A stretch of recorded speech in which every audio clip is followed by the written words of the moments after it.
historias envasadas, lo que nadie explica, lo que no se aclara. Luces que bajan, el radar se vuelve loco. Objetos que vuelan, los vemos poco a poco. Es tecnología o vienen de otro plano. Buscando respuestas con el micro en la mano. Expedientes abiertos, casos sin final. Un viaje directo a lo sobrenatural. Pega al oído que empieza la sesión. El misterio se siente en esta dimensión. Dale play. Buenas, bienvenido a otro episodio de Historias Condensadas. Aquí transformamos historias complejas en relatos breves, claros y fascinantes. Si tienes poco tiempo pero mucha curiosidad, estás en el lugar correcto. Imaginemos caminar por una carretera comarcal en completa oscuridad. No hay farolas, no hay apenas tráfico. El escenario perfecto para llevarte un buen susto. Totalmente. Es la madrugada profunda y el silencio es casi absoluto. Y de repente, de entre la línea de los árboles surge un objeto inmenso, masivo. Y supongo que haciendo un ruido atronador, ¿no? Pues ahí está el tema. Completamente silencioso. No emite el menor zumbido, pero está coronado por 5 luces rojas que laten rítmicamente en la oscuridad, como una especie de cuenta atrás. ¡Ostras! Sí. Ante una visión así, ¿qué hace la mente humana cuando se enfrenta a algo que simplemente parece romper todas las leyes de la física y la lógica? Pues entra en modo de pura supervivencia, claro. A ver, el cerebro humano es una máquina fascinante, pero cuando se enfrenta a un estímulo repentino, aterrador y además carente de contexto, su capacidad para procesar la realidad puede fracturarse de maneras sorprendentes. Y precisamente de esa fractura trata nuestra inversión exhaustiva de hoy. Vamos a sumergirnos en uno de los casos más legendarios de la ufología, el incidente de Exeter de 1965. Un caso clásico. Sí. Y tenemos una pila de fuentes increíblemente variadas sobre la mesa para examinar. Hay recortes de prensa de la época, enciclopedias de fenómenos aéreos, cartas desclasificadas del proyecto Libro Azul de la Fuerza Aérea e incluso un artículo tremendamente escéptico del Skeptical Inquirer del año 2011. Muy interesante ese artículo. Y hasta cómics y textos que demuestran cómo esta leyenda ha cruzado fronteras. Es un archivo riquísimo, la verdad. Pero bueno, hay que dejar muy claro desde el principio que el objetivo de este análisis a fondo no es debatir sobre hombrecillos verdes ni naves intergalácticas. Exacto. Esa no es nuestra labor con estos documentos. Para nada. La misión hoy es diseccionar la anatomía de un misterio perfecto. Vamos a ver cómo la memoria humana bajo presión, las desastrosas relaciones públicas del ejército y el folclore local chocan para crear una leyenda de décadas. Vale, vamos a desglosar esto. Todo comienza en la madrugada del 3 de septiembre de 1965, en New Hampshire. Así es. Y es fundamental establecer el entorno. Una noche clara, sin viento, en una zona rural muy tranquila. La cronología es la columna vertebral de este caso, porque no hablamos de un solo avistamiento aislado. O sea, es una cadena de eventos. Empezamos a las 12:30 de la noche. Ruta 101. El agente de policía Eugene Bertrands va patrullando su zona y se encuentra a una mujer aparcada a un lado de la carretera. Supongo que la mujer no estaría precisamente tranquila. Estaba absolutamente aterrorizada. Le cuenta, muy agitada, que un objeto volador enorme con luces rojas parpadeantes ha perseguido su coche durante casi 20 kilómetros. ¡Madre mía! Desde Epping hasta Exeter. Y dice que incluso se ha abalanzado sobre el capó de su vehículo varias veces. Ya. Y la reacción inicial del agente Bertrand es hasta cierto punto comprensible desde la perspectiva policial de aquella época. Claro, pensaría que estaba loca. Bueno, según reflejan los informes originales, él asume que la mujer simplemente está un poco alterada o que quizás tiene una imaginación hiperactiva. Lógico. La tranquiliza, mira hacia el horizonte, donde ella señala, ve lo que parece una estrella brillante parpadeando a lo lejos y da el incidente por cerrado. Es que ni siquiera se toma la molestia de anotar el nombre de la conductora. ¡Ostras, qué error! Pero bueno, la noche no había hecho más que empezar. Avanzamos en el tiempo hasta las 2 de la madrugada. Nos trasladamos a la ruta 150. ¿Vale? Allí está Norman Muscarrello, un chaval de 18 años. Acaba de graduarse y está a escasas 3 semanas de unirse a la Marina. Ha estado visitando a su novia en Massachusetts y como acaba de vender su coche, está haciendo dedo para volver a su casa en Exeter. Una situación ya de por sí vulnerable. Claro. Haciendo autostop de madrugada. Eso es, caminar solo por una carretera sin arcenes iluminados pone los sentidos en estado de alerta máximo. Pues es al llegar a la zona de Kensington, cerca de las granjas de las familias Steining y Russell, cuando Muscarello experimenta algo que le hiela la sangre. Describe un objeto inmenso, y cito textualmente, tan grande o más grande que una casa, Casi nada. que se eleva silenciosamente desde detrás de los árboles. Y aquí hay un detalle en los documentos oficiales que es la clave de todo.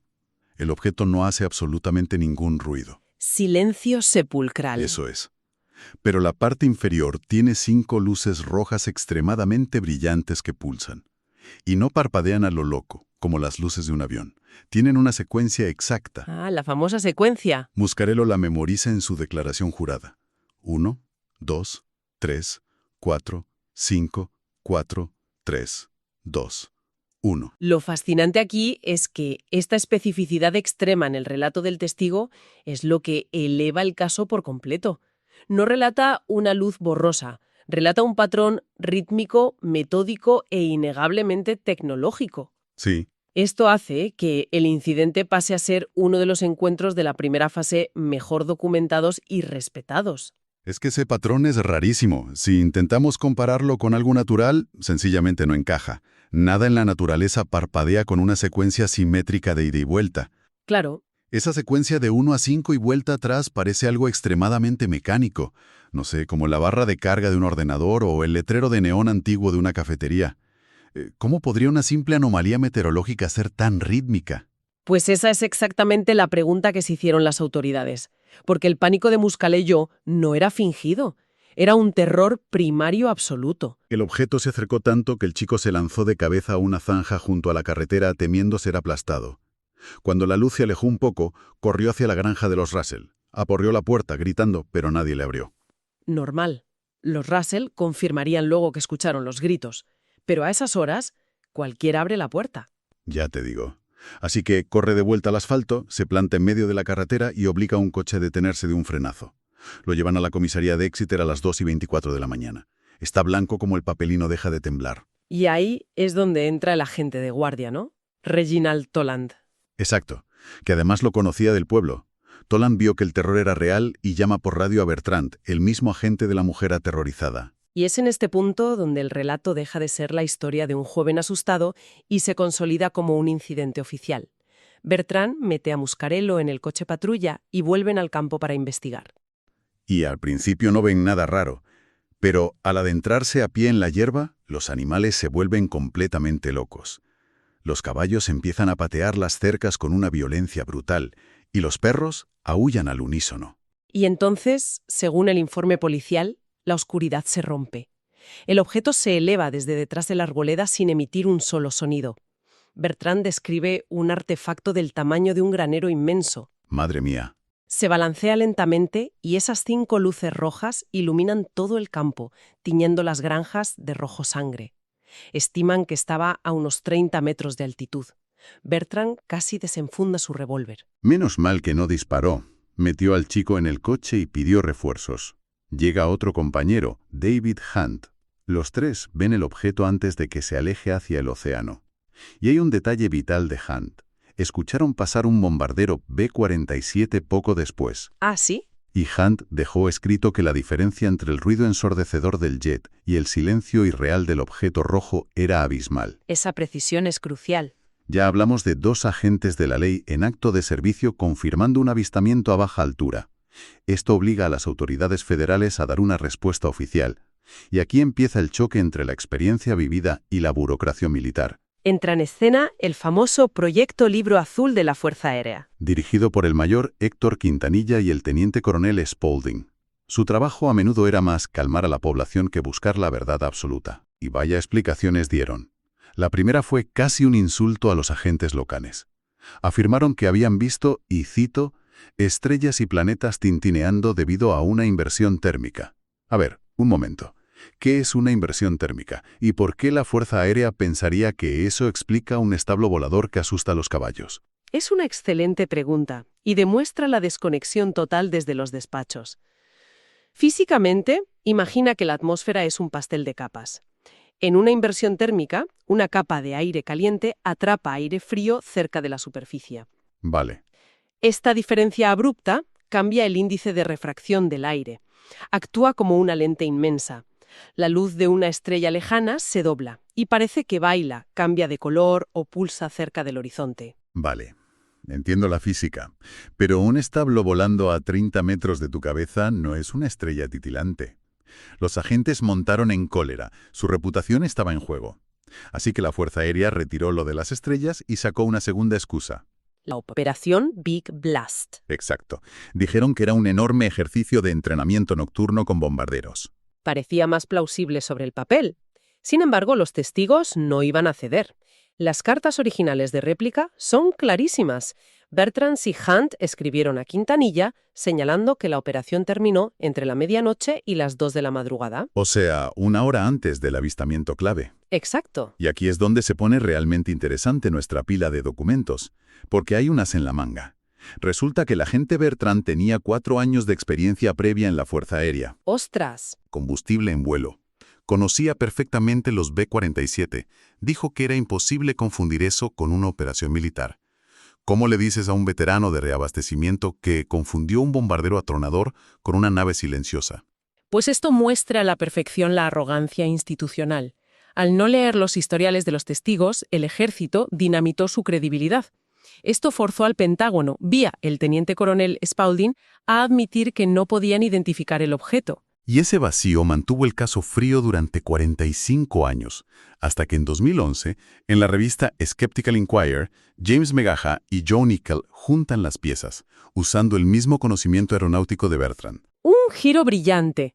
Decidieron centrarse en la pista de las luces secuenciales y encontraron al culpable, un avión cisterna de reabastecimiento KC-97. A ver, explícame esto. La mecánica de este avión es vital. En la barriga del fuselaje tiene un panel con 5 luces rojas de altísima intensidad para guiar al caza que se acerca a repostar en la oscuridad. Y pulsan exactamente en esa secuencia. 1, 2, 3, 4, 5.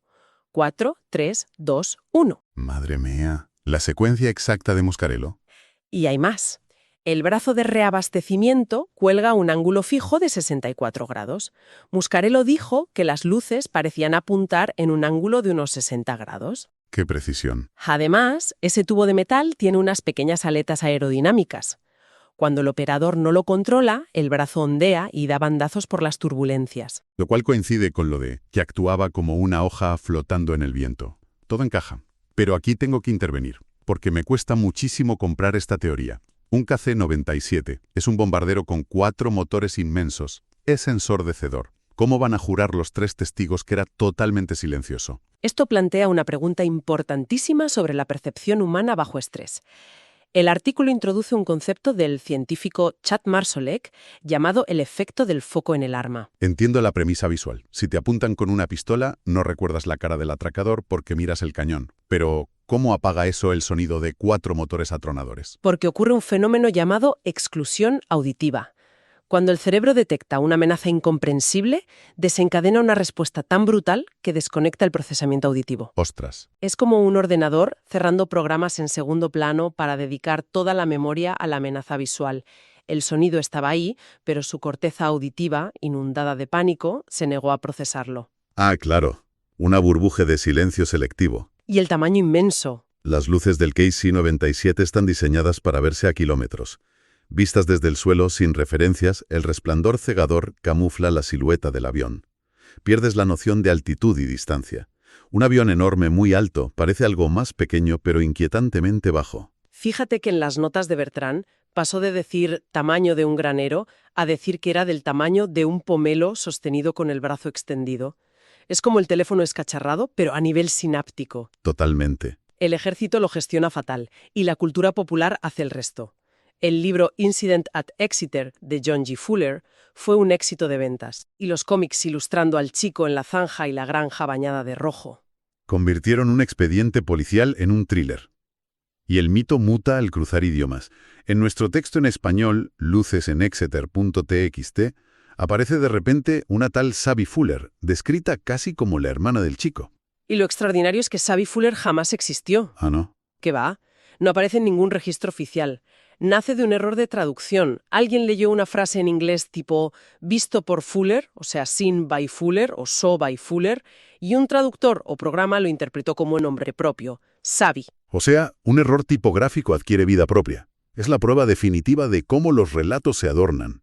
Y fíjate, hoy en día New Hampshire sigue teniendo el Exeter UFO Festival, libros de misterios, y hasta emisoras de radio como The Shark debatiendo la leyenda.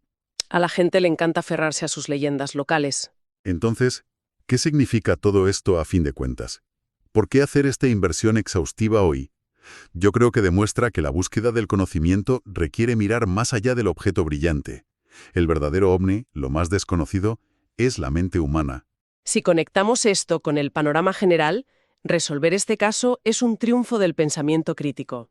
Entender cómo el miedo altera la realidad y cómo la arrogancia institucional siembra la desconfianza para que nazcan leyendas urbanas. Queremos que todo sea blanco o negro, avión o nave, pero la lente es nuestra propia neurología, a veces empañada por el pánico. Un escenario mucho más complejo que la ciencia ficción. Sin duda. Y para despedir este análisis a fondo, me gustaría dejar en la mente de quienes nos escuchan un pensamiento provocador. Si una operación rutinaria, bajo mala iluminación y pánico, puede generar medio siglo de folclore mundial, ¿cuántos de nuestros recuerdos más profundos o certezas absolutas están construidos sobre un simple momento de ansiedad y una ilusión óptica? Y hasta aquí el episodio de hoy. Nos escuchamos pronto. Gracias por estar al otro lado. Nos vemos en el siguiente episodio de Historias Condensadas. ¿Viste eso en el cielo? No estamos solos. Bienvenidos al archivo.